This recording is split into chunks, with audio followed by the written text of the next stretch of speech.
Sa kulturang Pilipino, maraming bahagi ng ating pang-araw-araw na pagkain ang umiikot sa kanin.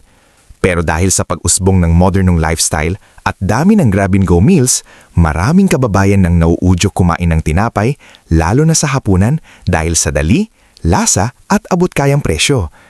Ngunit hindi lahat ng tinapay ay pantay-pantay pagdating sa nutrisyon at kalusugan.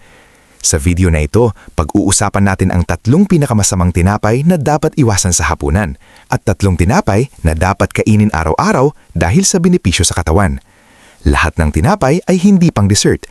Ito ay para sa masustansyang hapunan o alternatibong pangunahing pagkain.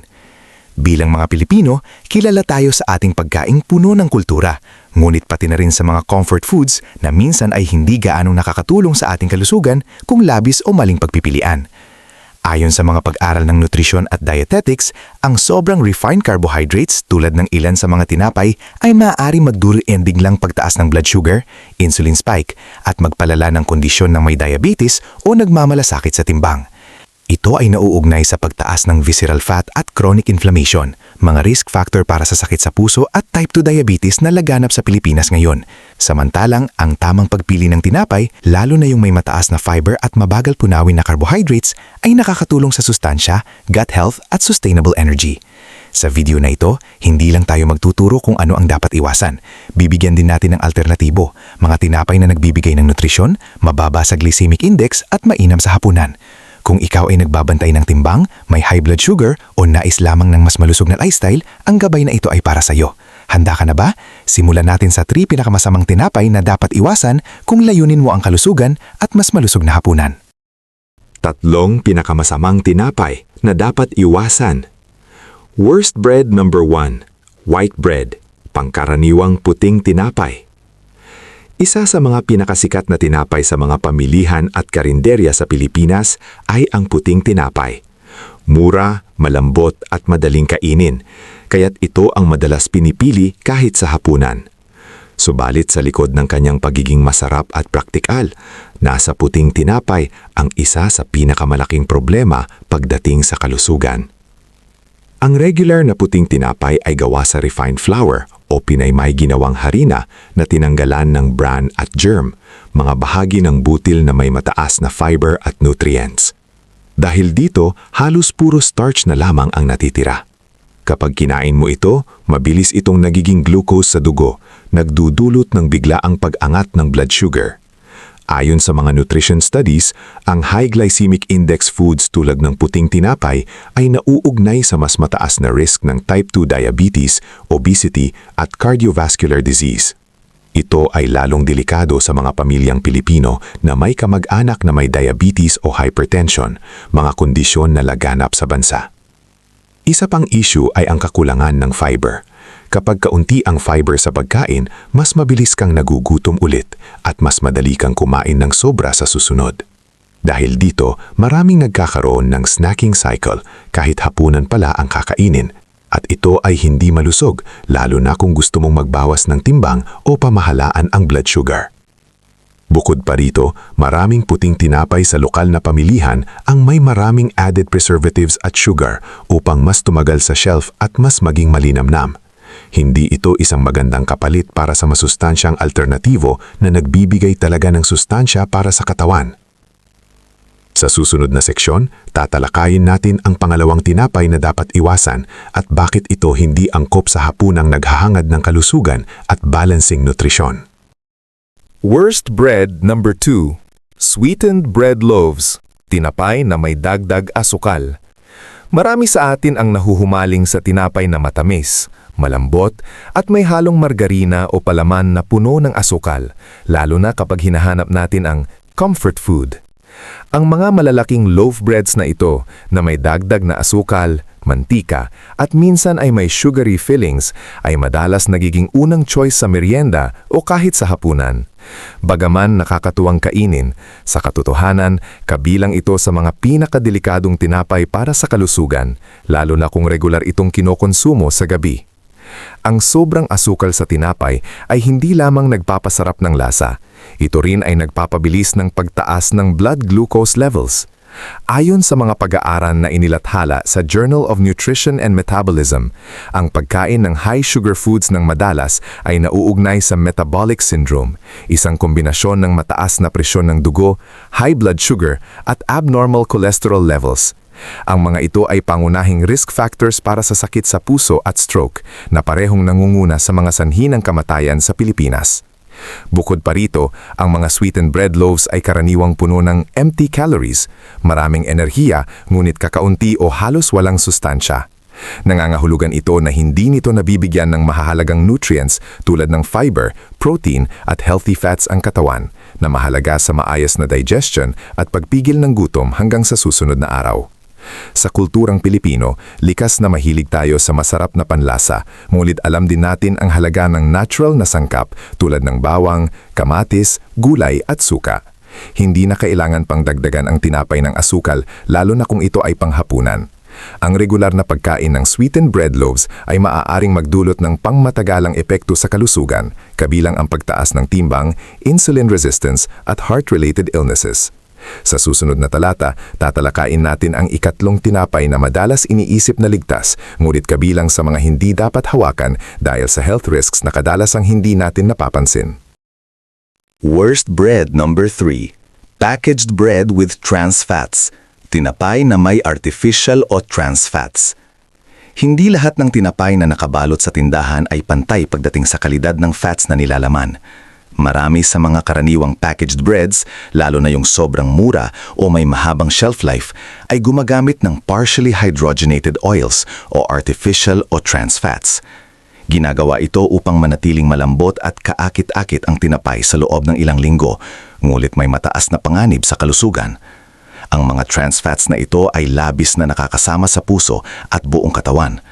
Ayon sa mga pag-aaral mula sa American Heart Association at iba pang nutrition research, ang trans fats ay nagdudulot ng pagtaas ng LDL cholesterol o bad cholesterol at pagbaba ng HDL cholesterol o good cholesterol na direktang nauugnay sa coronary heart disease at iba pang cardiovascular problems.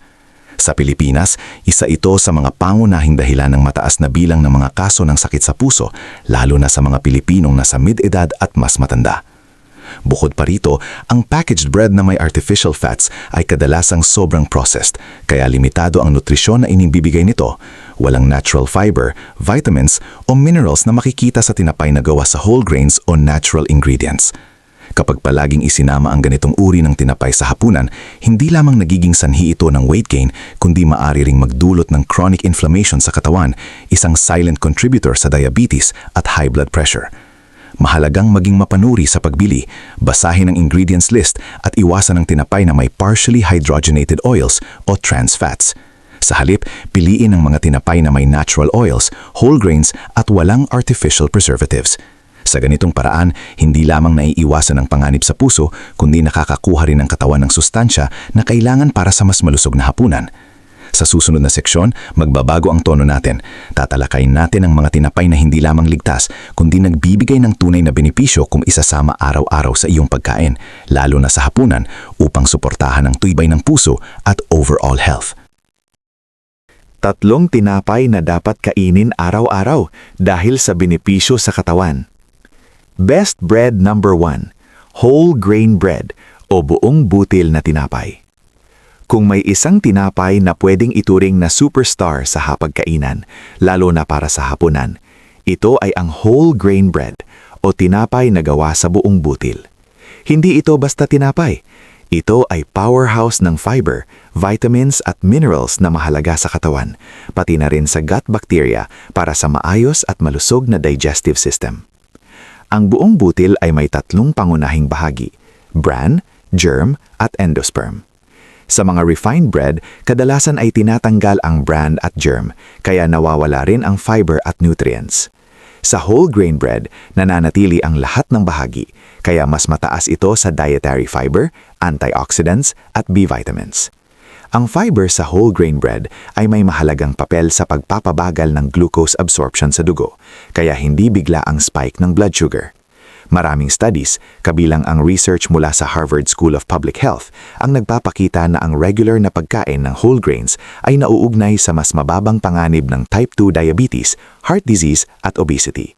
Bukod pa rito, nakakatulong ang fiber sa pagpapababa ng kolesterol at pagpapanatili ng healthy gut microbiota na konektado sa immune health at mental well-being. Sa kulturang Pilipino, ang whole grain bread ay magandang alternatibo sa kanin, lalo na kung gusto nating bawasan ang simple carbohydrate sa hapunan. Maaring ipartner ito sa pritong itlog ya minimal ang mantika, tinolang manok o masaganang gulay tulad ng kangkong, talbos ng kamote o ampalaya. Ang simpleng pagbabago na ito sa pagkain ay hindi lang pampalasa sa hapagkainan, ito rin ay hakbang patungo sa mas malusog na lifestyle. Isang practical na tip, piliin ang whole grain bread na mababa ang sodium at walang added sugar para mas tunay ang benepisyo sa katawan. Kapag ginawa itong habit sa hapunan, hindi lang pinapalitan ang mga hindi magandang tinapay, nagbibigay pa ito ng sustained energy, nakakatulong sa weight control at sumusuporta sa pangkalahatan halusugan. Sa susunod na seksyon, tatalakayin natin ang pangalawang tinapay na sulit isama araw-araw sa hapunan para sa optimal na nutrisyon at kalusugan ng puso. Best bread number 2, rye bread, tinapay na rye. Ang rye bread ay isang mas madilim at mas mabigat na uri ng tinapay kumpara sa tradisyonal na puting tinapay. Ito ay gawa sa rye flour na kilala sa mas mataas na fiber content at mas mababang glycemic index kaysa white bread. Ang mababang glycemic index ay nangangahulugan na mas dahan-dahan ang pagtaas ng blood sugar levels matapos kainin. Ayon sa mga pag-aaral, ang mga taong kumakain ng low GI bread tulad ng rye ay mas may kontrol sa kanilang blood sugar at insulin levels na partikular na mahalaga para sa mga may pre-diabetes, type 2 diabetes o gustong iwasan ang mabilis na pagtaas ng asukal sa dugo. Bukod sa fiber, ang rye bread ay mayaman din sa micronutrients tulad ng magnesium, iron at B vitamins, B1, B2, B3 na kritikal para sa energy metabolism at proper nerve function. Ang fiber na matatagpuan sa rye ay nakakatulong sa digestive health, nakakapigil sa constipation at nakakatulong sa healthy gut microbiome. Isang 2017 study sa European Journal of Clinical Nutrition ay nagpakita na regular na pagkain ng whole grain rye ay nakakatulong sa weight management at nagpapababa ng risk ng cardiovascular disease. Para sa hapunan, maaring ipares ang rye bread sa mga sources ng protina at gulay para sa balancing meal. Halimbawa, isang open sandwich na may inihaw na isda, lean turkey, kamatis, pipino at konting mustasa ay nagbibigay ng fiber, protina at healthy fats.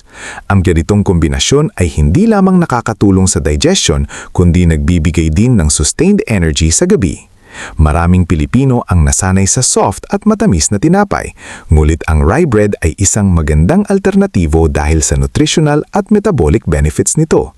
Hindi lang ito nakakatulong sa blood sugar control at digestive health, kundi nagbibigay rin ng mas matagal na pakiramdam ng fullness na nakakatulong sa weight management. Sa huli, ang rye bread ay isa sa mga tinapay na pwedeng isama sa pang-araw-araw na hapunan para sa mas malusog na lifestyle. Best bread number 3, multigrain bread with seeds, tinapay na may mga buto. Isa sa pinakamalusog na tinapay na pwedeng kainin araw-araw, lalo na sa hapunan, ay ang multigrain bread na may halong mga buto tulad ng chia, flaxseed o sunflower seeds. Ayon sa mga pag-aaral, ang mga butong ito ay mayaman sa healthy fats, partikular ang omega-3 fatty acids, fiber at plant-based protein na tumutulong hindi lamang sa pagtigil ng gutom, kundi pati sa pag-stabilize ng blood sugar at pagpapabuti ng metabolic health. Ang fiber na ito ay nakatutulong rin sa digestion, pinapabagal ang sugar absorption at nakakapagpababa ng panganib sa cardiovascular diseases, isang bagay na mahalaga sa mga Pilipino na may family history ng sakit sa puso. Ang multigrain bread mismo ay hindi basta-basta tinapay. Ito ay gawa sa iba't ibang whole grains tulad ng oats, barley, quinoa at minsan pati rye. Ang kombinasyon ng grains na ito ay nagbibigay ng mas mataas na nutrient density, kabilang ang B vitamins, magnesium at antioxidants na kilala sa pagpapalakas ng utak at pagpigil sa inflammation. Samantalang ang mga seeds naman ay nagdadagdag ng omega-3 fats na plant-based, na ayon sa research ay nakakatulong sa pagpapabuti ng memorya at cognitive function, lalo na sa mga nakakatanda. Para sa hapunan, mainam itong ipares sa grilled lean protein tulad ng tilapia o manok, kasama ng sariwang gulay at avocado. Ang kombinasyon ng complex carbs mula sa multigrain, healthy fats mula sa seeds, at protein mula sa lean meat ay nagreresulta sa balanced meal na hindi lamang masustansya kundi nakakatulong rin sa weight management at heart health. Para sa mga Pilipino na nagnanais magbawas ng timbang, mag-manage ng blood sugar o pangalagaan ng puso, ang multigrain bread with seeds ay isang napakahusay na option. Hindi lamang ito nutritious at flavorful, kundi nagbibigay rin ng satisfaction at long-term health benefits sa bawat hapunan. Sa simpleng pagpili ng tinapay na ito, nagagawa nating pagsamahin ang kultura ng pagkain sa mas malusog na lifestyle. Pangwakas na kaisipan. Sa pagtatapos ng video, mahalagang tandaan na hindi lahat ng tinapay ay pantay-pantay pagdating sa kalusugan. Marami sa mga commercial breads na karaniwang mabibili sa tindahan ay mataas sa refined flour, sugar at trans fats, mga sangkap na nauugnay sa mas mataas na panganib ng obesity, diabetes at cardiovascular disease ayon sa mga pag-aaral sa nutrisyon at epidemiology.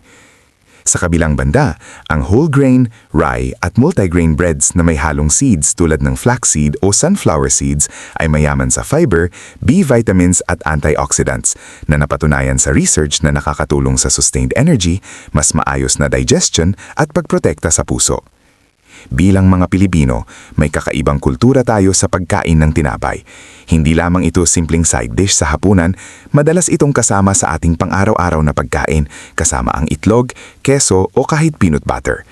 Kaya naman, sa tamang pagpili ng tinapay, maari nating gawing mas masustansya ang karaniwang hapunan. Halimbawa, sa pamilya na may history ng diabetes o hypertension, mas mainam na iwasan ang mga pantisal at sandwich breads na puno ng asukal at refined flour at piliin ang mga whole grain options.